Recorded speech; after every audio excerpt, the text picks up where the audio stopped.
ओम गणेश। एक बार पुनः कर्मकांड बाय आनंद पाठक में आप सभी का मैं स्वागत करता हूं। और जैसे जो गुरु पुष्य नक्षत्र है और वो इस बार अखंड है, और जैसे उस विषय पर एक वीडियो ऑलरेडी मैंने बनाया है। और जैसे इस बार की बात करें तो 24 तारीख अर्थात 24 अक्टूबर 2024 प्रातः काल 6:16 से आरंभ होगा और दूसरे दिन 25 तारीख को सुबह 7:40 को यह पूर्ण होगा। अब ये तो सारी चीज़ें अन्य जो है वो तो एक वीडियो में मैंने आपको बता दी, लेकिन इस विषय की और बात करूं तो इस गुरु पुष्यामृत योग में अगर आपके पास श्री यंत्र है, अगर आपके पास कनकधारा और कुबेर यंत्र है, तो इन 3 यंत्रों की अवश्य पूजा करें। और मैं कहूँगा कि इन 3 यंत्रों की भी पूजा ना हो कोई बात नहीं, 2 चीज़ें अवश्य करें। एक, सफ़ेद आंख के जो गणेश जी है, उन आंख के गणपति के सामने बैठकर गणेश जी के किसी भी मंत्र या स्तोत्र का पाठ करें, इसका जो फल है वो अक्षय फल देने वाला होगा।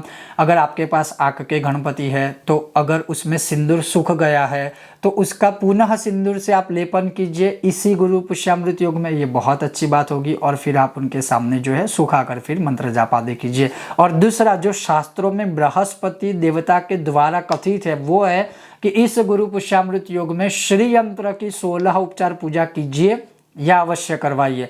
अगर आप 16 उपचार पूजा नहीं कर पाते हैं तो मैं आपको बता दूं कि श्री यंत्र की पूजा संक्षिप्त में ही कैसे करें। सिर्फ एक बीज मंत्र से श्री यंत्र की पूजा कीजिए, साथ में आप अभिषेक भी कर सकते हैं। जैसे किसी पात्र में आपने श्री यंत्र ले लिया, आपके पास भूपृष्ठ हो, मेरुपृष्ठ हो, कुर्मपृष्ठ हो, जो भी यंत्र हो वो आप ले लीजिए। और किसी पात्र में श्री यंत्र को रख कर श्री यंत्र के ऊपर जैसे आप पानी 4 बार चढ़ाइए। जैसे उनके हमने पैर धोए, हाथ धोए हैं, उनकी अर्घ्य समर्पित किया, उनका ध्यान आसन, ये सारी जो चीज़ें हैं वो सबसे पहले करनी है। सबसे पहले उनका नमस्कार कीजिए, ध्यान कीजिए, एक पुष्प अर्पण कीजिए और हर एक बार एक ही मंत्र से पूजा कीजिए। श्रीम आसनम समर्पयामि, 4 बार पानी चढ़ाइए। श्रीम, जैसे हमने श्री यंत्र के माता रानी के पैर धोए, हाथों में अर्घ्य दिया, मुख में जल पीने के लिए दिया और सभी तीर्थों से स्नान करवाए। तो जैसे श्रीम श्रीम श्रीम ऐसे बोलिए। उसके पश्चात पंचामृत आप ले लीजिए, श्रीम बोल के पंचामृत अर्पण कर लिया। उसके पश्चात पुनः शुद्ध जल अर्पण कीजिए श्रीम बोल के, ताकि पंचामृत चढ़ाने के बाद शुद्ध जल अर्पण करना होता है तो वो कर दीजिए। वो हो गया। उसके पश्चात आप 16 पाठों से, श्री सुक्तम के 16 पाठों से, अंगूर के रस से या फिर अनार के रस से अर्थात दाड़िम के रस से, या फिर आप चाहे तो ऑरेंज के जूस से, या फिर केवल दूध से, या फिर केवल जल से, या फिर महान गौघृतः अर्थात गौ माता के घी से श्री यंत्र के ऊपर 16 बार श्री सुक्तम बोलते बोलते अभिषेक कीजिए। ये करने से माता लक्ष्मी की पूर्ण कृपा प्राप्त होगी। जब अभिषेक हो जाए, अगर यंत्र चिकना हो जाता है तो गेहूं के आटे से या मसूर की दाल के आटे से उनको पूरा एक मर्दन कर दीजिए। अभ्यंग, जैसे हम कहते हैं अभ्यंग स्नान, तो वैसे यंत्र को करा दीजिए, शुद्ध जल से स्नान करवा दीजिए। अब शुद्ध जल से यंत्र को प्रॉपर स्नान करके शुद्ध वस्त्र से पोंछने के बाद मंदिर में या किसी पात्र में आप श्री यंत्र को रख लीजिए एज इट इज, जैसे पहले था।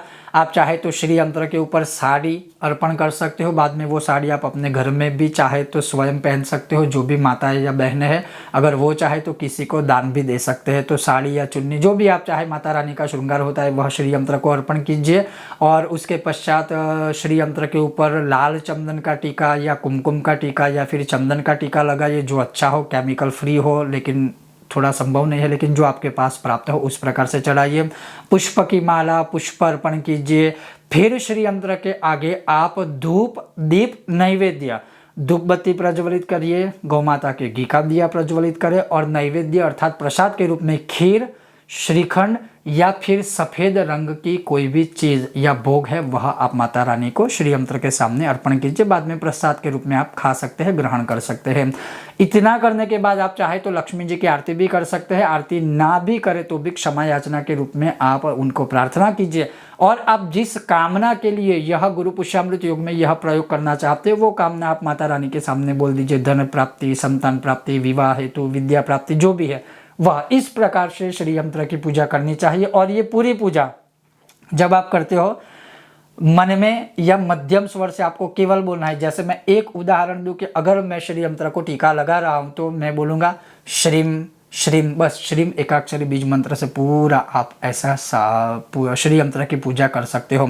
जो भी द्रव्य सामग्री है अर्पण की हुई या अभिषेक किया हुआ द्रव्य है वो पवित्र जगह पर विसर्जित कर दीजिएगा। ये हुआ एक प्रयोग। दूसरा, जैसे मैंने कहा श्वेतार्क गणेश जी के सामने बैठकर ऋण मुक्ति के लिए गणपति ऋण मुक्ति साधना जो है सर्वोत्तम श्रेष्ठ है, उसका मंत्र या उसके स्तोत्र के यथाशक्ति पाठ कीजिए।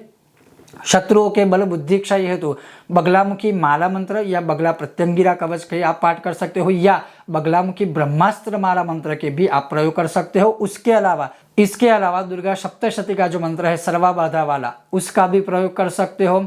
उसके अलावा जिनको विद्या प्राप्त करनी है वह सरस्वती जी के कोई भी मंत्र स्तोत्र की उपासना आदि कर सकते हैं।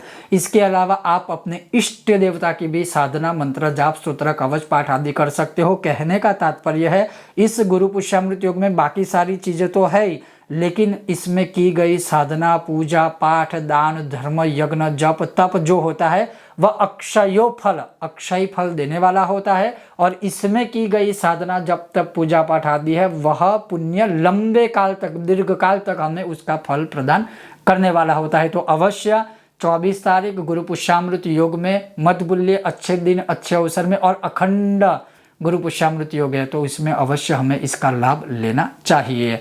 बहुत जल्द मिलते हैं नए विषय और वीडियो के साथ, तब तक आप देखते रहिए कर्मकांड बाय आनंद पाठक मेरे साथ। ओम गणेश, हर हर महादेव, जय सियाराम, जय हनुमान, जय भारत।